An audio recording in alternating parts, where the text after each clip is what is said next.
ইশারা করব। ভিডিওটা দেখছেন সুরক্ষা ইলেকট্রিক। আমি এখানে আপনার একটা সিলিং ফার্নার দেখাচ্ছি, এটা 10 মিলিমিটার।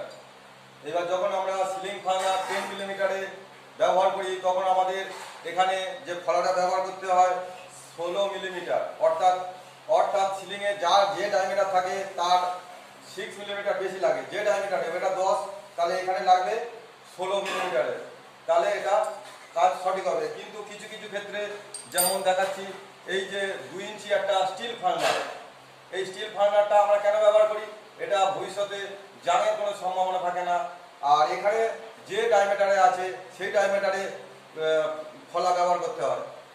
এটা যেমন আছে 10 মিলিমিটার ফার্নার এবং 2 ইঞ্চি স্টিলের, এটাকে এসএস বলা হয়। এবং এটা দেখছেন এটাও 10 মিলিমিটার। তাহলে এখানে এই ফার্নারের ক্ষেত্রে, প্লেন ফার্নারের ক্ষেত্রে আমরা কি করছি, এখানে যে মিলিমিটারের ডায়ামিটারের ফলা আছে সেই ডায়ামিটারে ছিদ্র করতে হয়। কিন্তু সিলিং ফার্নারের ক্ষেত্রে তার বিপরীত, এখানে যে ডায়ামিটার থাকবে 6 মিলিমিটার এক্সট্রা লাগবে। দেখুন আমি এখানে এটা 16 দেখলে বুঝতে পারছেন এটা 16 মিলিমিটার। এখন এখানে লেখাটা একটু অস্পষ্ট আছে যেহেতু এখানে একটু জাং লেগে আছে।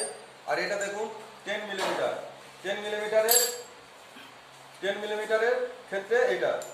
এবার আমরা এখানে কি করি, আমরা অনেকে কিন্তু এই যে সিলিং ফার্নারের পাখা ব্যবহার করি, কিন্তু সবাই এই পাখাটা ব্যবহার করতে পছন্দ করে না, ভয় পায়। কারণ তার পরিবর্তে আমরা এখানে কি করেছি, এখানে একটা দেখুন আমরা প্লেট বানিয়ে নিয়েছি। এই প্লেটটা যে কোনো যেখানে সেন্টার হবে সেই সেন্টারে আমরা এই স্টিলের ফার্নার দিয়ে এটা রেডি করা আছে, এখানে বুলেট দিয়ে জাম করে দেবো, দিয়ে নাট দিয়ে টাইট দিয়ে দেবো।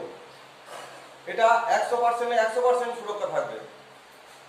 কিন্তু এটা 100% আমরা সুরক্ষা বলে মনে করি না, কারণ যখন ভবিষ্যতে যে ডায়ামিটারটা দেওয়া হচ্ছে সিলিং ক্যাপাসিটি অর্থাৎ আরসিসির ক্যাপাসিটি যখন কমে যাবে এটা রিস্ক থেকে যেতে পারে।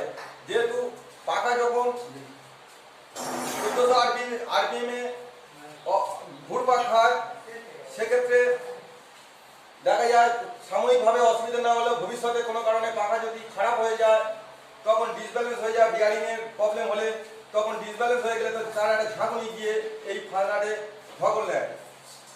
আর সমস্যাটা কখন তৈরি হবে, যখন ভবিষ্যতে যে ছাদটা পুরানো হয়ে যাবে। কিন্তু এটা পুরানো হয়ে গেলেও 4খানা আমরা ফার্নার দিচ্ছি, সেহেতু এর ভবিষ্যতে কোনো রকম সম্ভাবনা নেই। আর একটা ক্ষেত্রে দেখা যায় যে আমরা আগে কি করতাম, আগে আমরা মেটাল সার্চিং যন্ত্র দিয়ে আমরা আরসিসির মধ্যে যে রড আছে সেই রডের মেজারমেন্ট করে আমরা মেশিন দিয়ে